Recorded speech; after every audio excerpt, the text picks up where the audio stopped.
Today's session looks at ethnographic and netnographic methods and really looks at their positioning within the broader social scientific domain, and also considers how one might use them specifically within the boundaries of an MSc dissertation.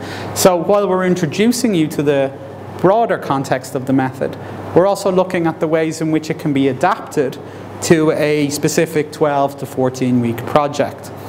So today's session gives you an overview of ethnography and the ethnographic method, how ethnographers go about conducting their research, and also the sorts of data that ethnographers tend to work with.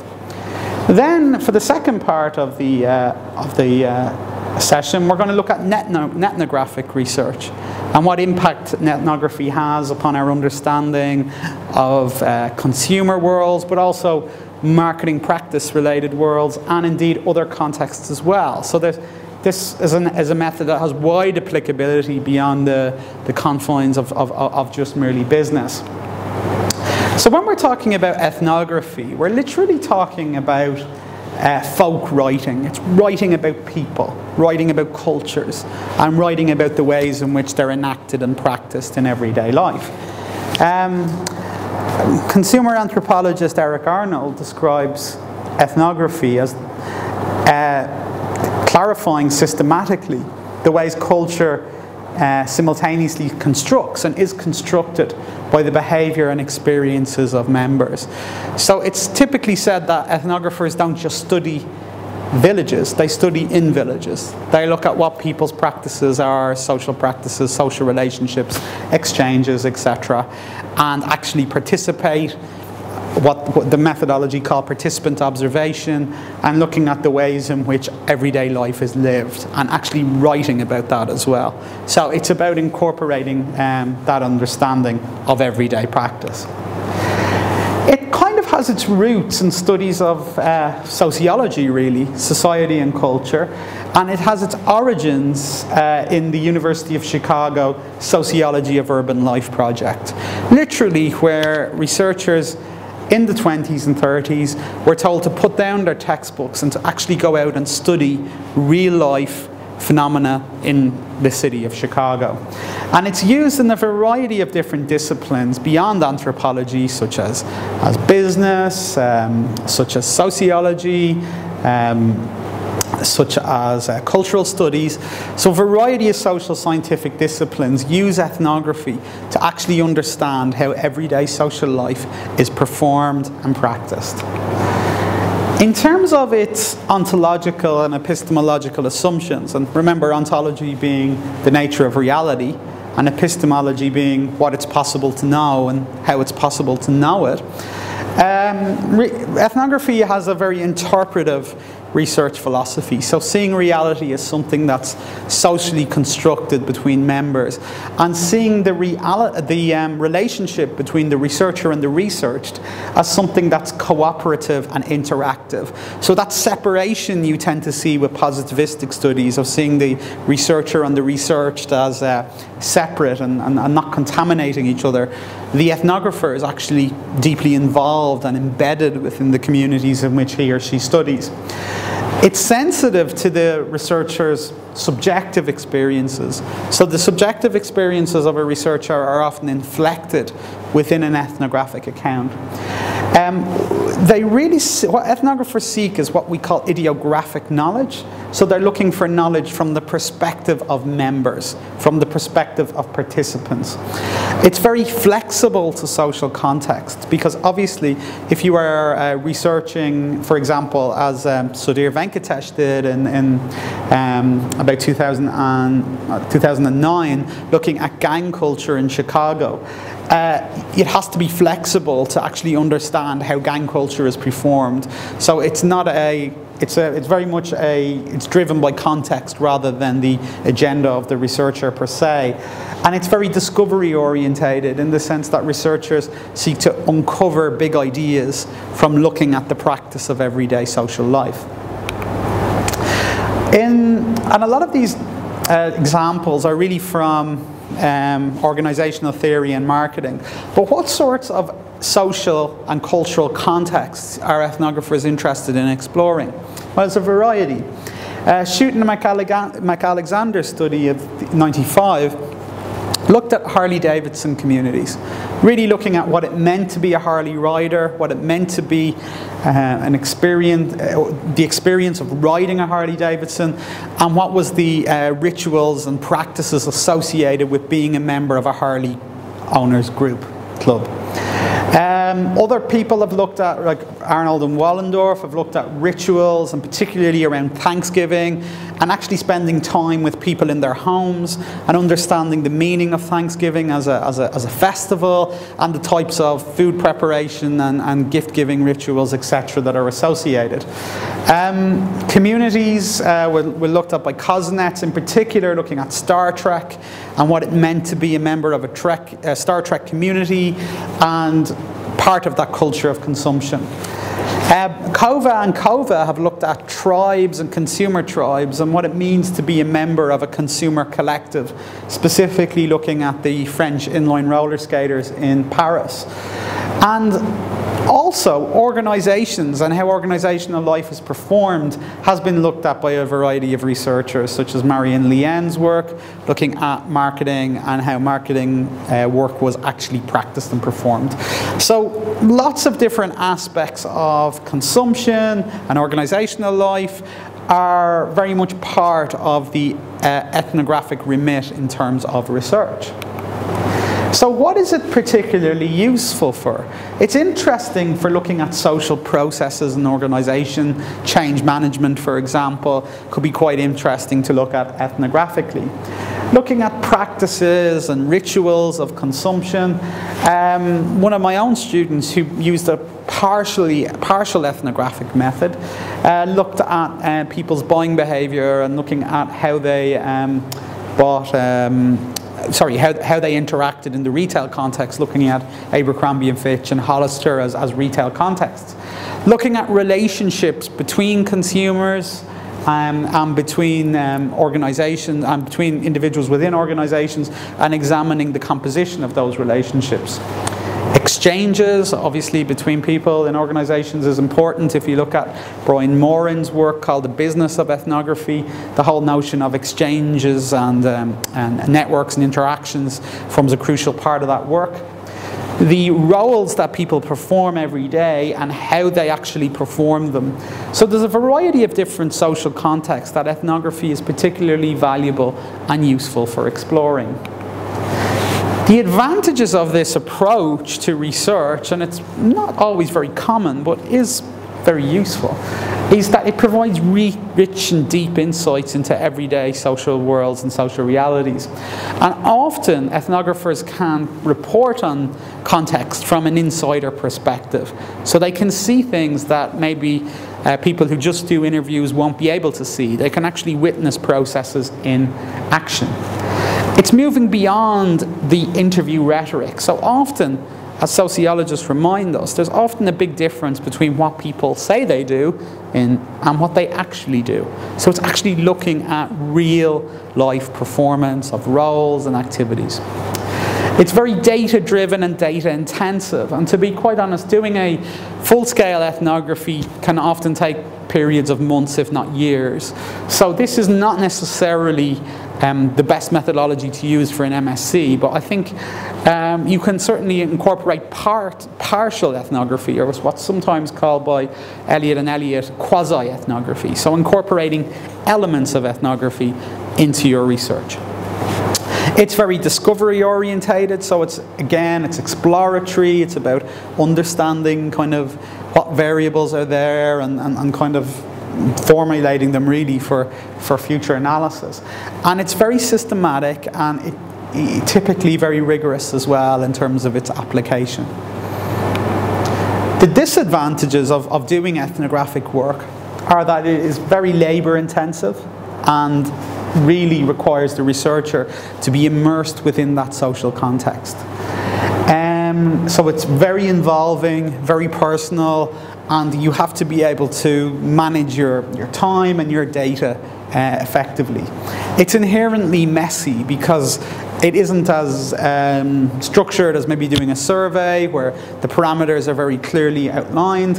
It's inherently messy, using a variety of different data collection techniques like interviewing, like observation, etc. And it's very uncertain as to the outcome, okay? So it's not always clear what the outcome of the research is likely to be. So that can sometimes create a bit of uncertainty at the very outset as to whether the project will generate results that will address research questions in a focused way. What role does theory have in ethnographic research? Well, qualitative research is imbued with theory, really, and a lot of studies, particularly for an MSc, tend to have theory at the outset. So your literature review tends to be explored at the outset, and you have an idea of what the literature review, what the key themes of the literature review are, what the gaps in the literature are, and how you will address them. So theory can often and does come first. But in a lot of ethnographic research, theory can come last, because sometimes there isn't a clear understanding of what the question might be. So the question might evolve over the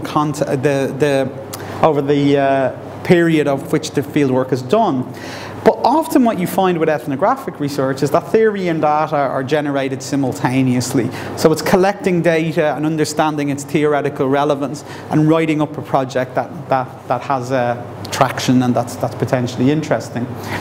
I think in terms of ethnographic research, and particularly within the confines of an MSc project, and 14 weeks is not a lot of time to do this sort of work, is having a broad research question or an understanding of what you're going to look at is desirable.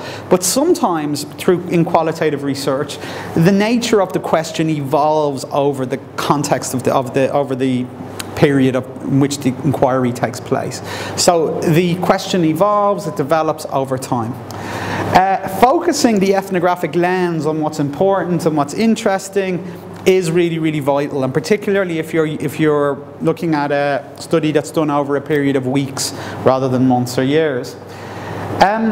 In terms of negotiating access for fieldwork, and this is basically for people who would want to look at perhaps an organizational context, it can be very time consuming to negotiate access, particularly if you're an outsider. If you work within an organization, it can sometimes be easier to get access. But it's often best achieved to get access, if you've never had access to an organization before, through existing social networks. So using people that you know to help get you access to an organization.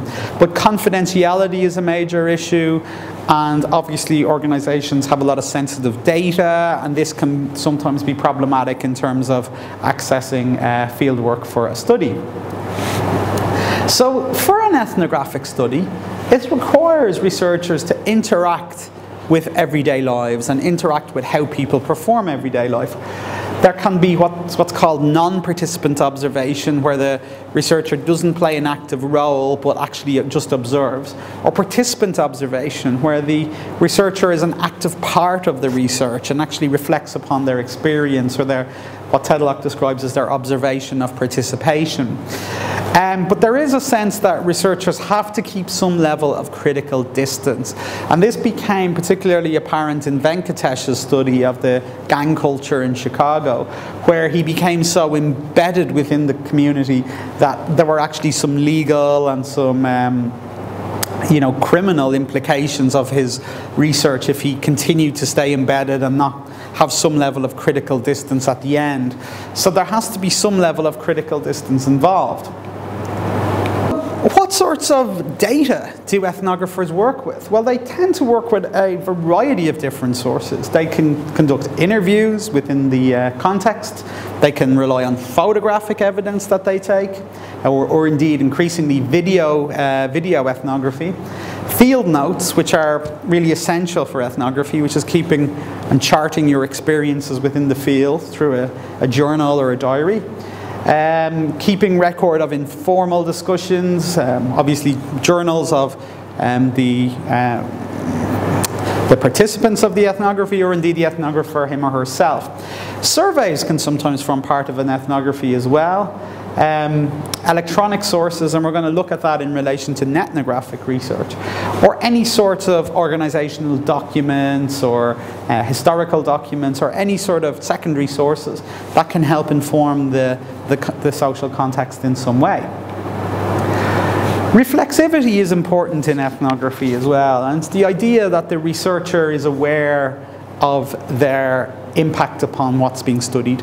So reflexivity means being aware of being aware, recording their observations and their personal observations, and taking a somewhat critical stance towards how they have generated knowledge within the field and their role and impact upon the processes in which they are studying. And again, if you look at Brian Moran's work in relation to the business of ethnography, he does take quite a critical stance in considering what his role is within the field. So how long should the field work last for an ethnographic study? Well, most ethnographies are typically unspecified. They can last from a period of a few weeks to a number of months to a number of years if you look at anthropological studies of culture. So the research question should determine the amount of time that's required within the field. This work tends to be much more at PhD level, but for netnographic work, which we're going to look at, the principles of ethnography are applied online, and for an MSc thesis, a netnographic study is definitely feasible within that period of time. Ethical considerations that ethnographers have to be aware of is they have to be respectful of any prior arrangements with the organization they are studying, particularly in relation to client names or the names of individuals, etc. So the names of people and organizations are not necessarily that important, but the social phenomena which are being studied are of extreme importance. So it's just being respectful of arrangements within the organization. So ethnography is very data intensive, and it can generate quite a lot of data and insight and knowledge. And ethnographers have to be able to try and keep records and files of what they are studying, and making data and notes easily retrievable. And it's really the sorting and categorising of that process which becomes quite important, particularly when the analysis and the interpretation or the sense making of that data actually begins. So that can be particularly important. So we've seen ethnography, and ethnography, as we saw, is about observing and participating and documenting everyday life and how it is lived, how it's performed, and how it's practiced. Looking at communities and how they interact, there's been a variety of different ways in which researchers have documented the practices of communities, by doing simple desk research, by conducting interviews with people that are members of communities, by conducting focus groups, participant observation with communities. The Harley-Davidson study by Shute and McAlexander was very much about Shute and McAlexander becoming bikers and understanding that experience and what it meant. Non-participant observation, by taking photographs, not observing what happens, or actually having consumers or other people keeping diaries of their experiences. But netnography is very much the application of netnographic or ethnographic principles to our online digital mediated world. Thankfully, within consumer research, we have a number of different studies that have used this netnographic approach. Cova and Pace's work in 2006 looked at the Nutella brand community and looked at the meaning of Nutella to this community and how they interacted and engaged and co-created the meaning of the brand. The Napster brand community was looked at by Giesler, Marcus Giesler's work, and Marcus Giesler really looked at the file sharing, peer-to-peer networks and the gift-giving sort of ideology that was at the heart of what Napster actually did, or Napster consumers did.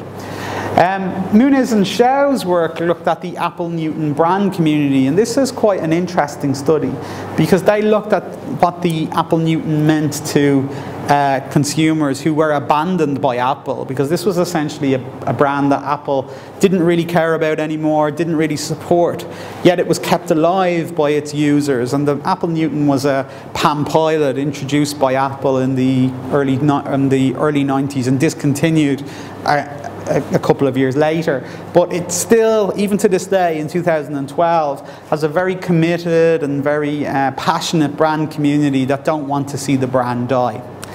And similarly, coffee communities as well, looked at by Kozinets, looking at the meaning of coffee and being a member of a coffee news group, for example, and what that meant.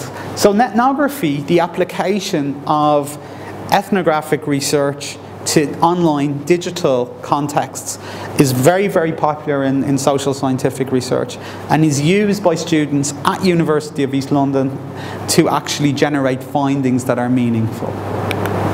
So let's just have a quick look at a definition of what do we mean by netnography.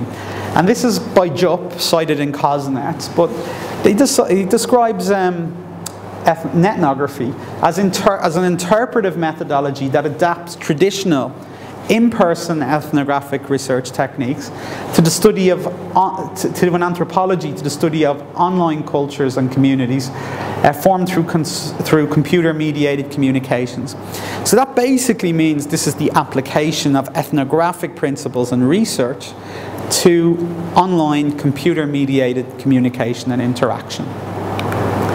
So in his book, and by the way, the key source for this and the key leading light, I guess, in netnography is a person called Robert Kozinets. And he published a book in 2010 called Netnography, Researching Online Communities,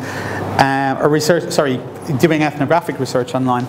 And this book is a really, really authoritative source if you are interested in developing this approach in your own research. So you may, for example, be interested in looking at an online community, like a Facebook community, as one of my students did recently, a LinkedIn community, a news group, a discussion forum. There are so many contexts that can apply netnographic research. So it's applying that observation of participation and participant observation to computer-mediated electronic communications. So for step one for an ethnographic research process, it's to define a question, a social site, or a topic to investigate. So that could be anything. That could be brand communities. It could be related to coffee consumption, as some other studies have looked at. It could be related to consumers and their relationships with each other or relationships with organizations. So there's a variety of social contexts in which this method can be employed. The second stage for a researcher is to identify a community, a relevant community that will help them to address the questions which they have formed. So for example, one of my students was quite interested in looking at brand communities and the value that they create.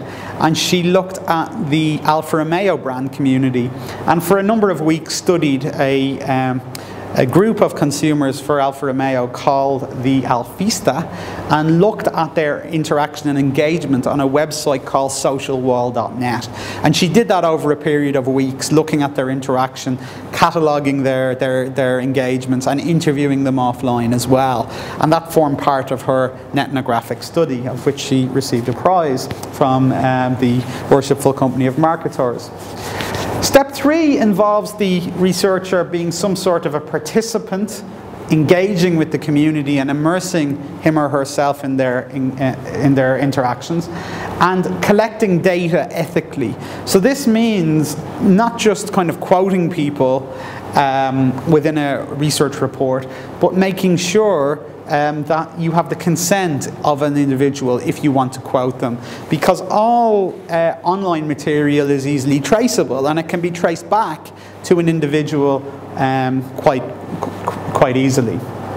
So having participated in the community and analyze and engage with the community and watch the way they interact online. It's then the job of the ethnographer to actually analyze the data that they generate. So developing an iterative interpretation of the findings and revisiting the research question, looking at new data that's collected, and just trying to make sense of all of these interactions and engagements that happen. And then it's the job of the netnographer to write and present a research report and or theoretical and or policy implications. So it's really looking at this engagement of online communities, what we can learn from it, and what it tells us about either marketing or consumption or some aspect of social practice. So the advantages of netnographic research is that it's very rich and it's very contextual. So you're actually observing real online interaction as it happens within online communities. It's fast and it's relatively cheap. Okay, so it can be done very quickly, it can be done from the comfort of one's home by actually observing how people interact and engage online. That isn't to say that offline interactions such as interviewing doesn't form a part of netnographic research, because it does. And inevitably good netnographers are actually good ethnographers, but they're just adapting it to a different context. It's very unobtrusive in the sense that, as Kozinets says, sometimes you can observe a community and almost have your invisibility jacket on, so nobody can actually see how you're observing these communities, yet you can watch the way they interaction. But it's not simply just observing or web surfing or just collecting a couple of quotations. It actually requires engagement and a systematic approach that as a researcher would use in an ethnographic study. And it requires considerable researcher acuity in the sense that the researcher has to be skilled and has to follow process, procedures and practices as outlined, for example, in Kozinets' work that enables them to conduct this type of research. So data collection for an ethnographic study can involve archival ethnographic data. So this can be historic postings or message boards or bulletin boards or anything that's been written archivally. It can also be elicited ethnographic data. So for example, a discussion can be started by a researcher on an online forum, and that's eliciting responses from consumers or from members. Also, ethnographic interviews, which can be conducted, using Skype, for example, or using email interviews, which can be helpful. Also, traditional offline interviews, like person-to-person interviews, are used quite a lot in ethnographic research. And also a researcher's field notes, the fact that they record their experience of what they're viewing online, much as they would if they were viewing it in an organization or in a consumer community, that they are keeping those field notes as data. So some of the data collection sources, and they're quite vast for an ethnographic study, there's a variety. You can have bulletin board websites, social media, virtual worlds such as Second Life, virtual play spaces, personal websites, blogs, wikis, discussion groups, email interviews, offline interviews, and researcher observations. So these are all valid sources of data within the context of an ethnographic study. So the entree, and this is, Kozinets spends quite a lot of time discussing this for us, but it's how you kind of gain access and get to know the community. And it's the importance of introducing yourself and your research. So really for researchers, it's important that they spend time not just without reading the community interaction and just post up an introduction without much respect for what's been talked about before, but the researcher takes time to embed him or herself in the interaction before disclosing what their interest in the community actually is.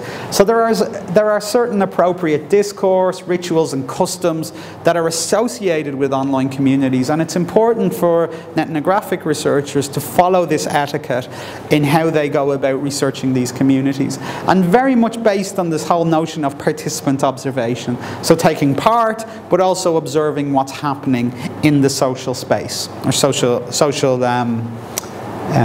the online social space. So the context for computer-mediated fieldwork is the notion that this is some sort of an altered perspective. Sometimes the idea that online interaction is somehow different or distinct from traditional communications. And I think increasingly we see the way we interact digitally, and this is changing the nature of social interaction between us as human beings. The notion that online interaction can often be very anonymous. It can be cloaked in anonymity to an extent, and that can play an important role in how ethnographic studies are developed. Accessibility, in the sense that anybody with an internet connection can often access online communities. So these are communities that are accessible to all of us, and that they have great archives of interaction and engagement. Some websites can have archives that stretch back 10, maybe even more years. So there are incredible treasure troves of data that we can use for research and answering questions and understanding something about the contemporary world in which we live. In terms of ethical issues in an ethnographic study, it's important that the researcher is transparent and open about his or her interest in the community, so they can eventually get more cooperation from the people they are researching. There can be issues surrounding confidentiality, okay, and also the representation of the consumer communities. So sometimes a community may have been researched before, and it's important to check if that's happened. Or the whole notion of being confidential. So Kozinets is very, very ethical in the way he goes about his research, because he refuses to publish any data unless he has express permission from the participants that it's okay to do so and that they would be comfortable with that. And he gives a very specific example of some wonderful data he'd collected from an individual who would not allow the data to be published, and while that was disappointing, he felt it was in the spirit of being ethical, that research or that data was not published, and that person's comments were not published in the paper, because there was a feeling that if they were published, they could be immediately linked back, because everything online leaves a footprint. So this was potentially a difficulty. There's also the sense that etnographers, through their research and through their findings, some way give back to the online community. So their findings can help improve the community's understanding of themselves, and that can be particularly valuable in an ethnographic study. So advice for planning an ethnographic study are knowing the focus of your research. And again, it's that whole stages of the research process that are so important. And understanding the focus of your research and how your research relates to previous studies that have examined these contexts. It's important to read related studies and also find an appropriate online site. And I've just used an example in the slides of LinkedIn, because I think LinkedIn is a very vibrant and established online community, and I think looking at that from a variety of perspectives, it could be social networking, it could be human resource management, for example, but LinkedIn could potentially form a useful research site for online interactions and engagements. I think ethnographers have to consider how they're going to analyse their data and how they're going to sort through the vast amount of data that they can no doubt create and collect over time.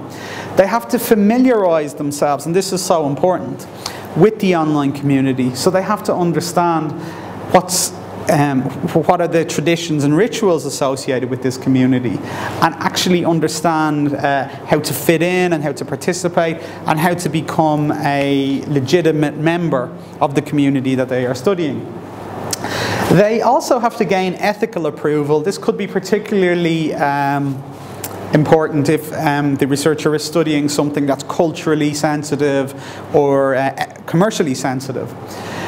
Refining the focus of the study is also particularly important. So understanding what aspect of the social phenomena the researcher is actually focusing upon.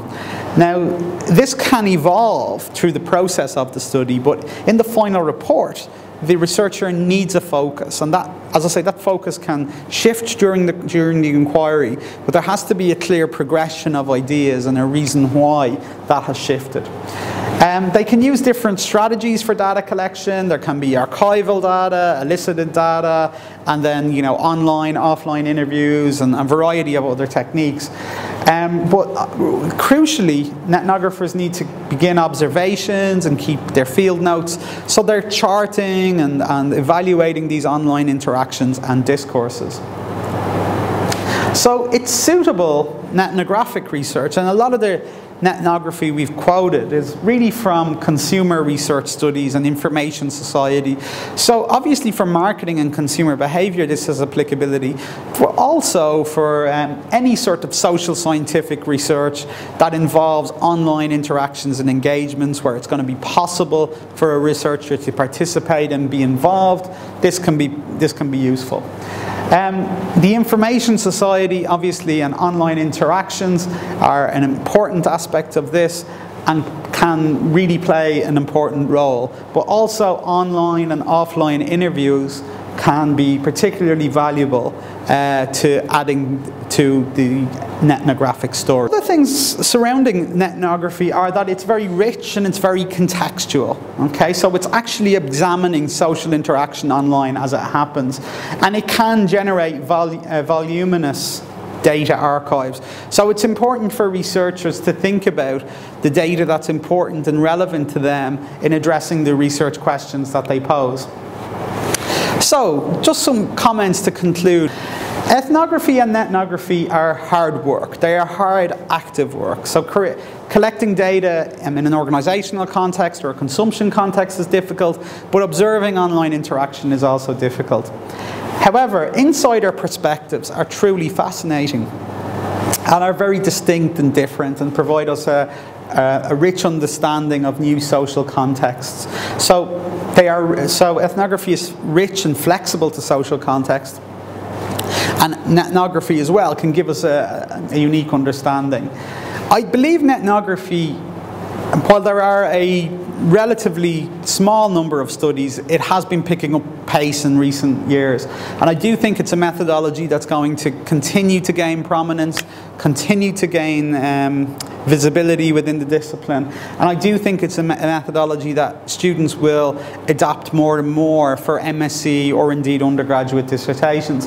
And I do believe that netnography is very applicable to an MSc or MBA dissertation once the student understands the method, understands the focus of their research, and understands how they will actually go about collecting this sort of information, that it can actually form a very valuable and very useful research method.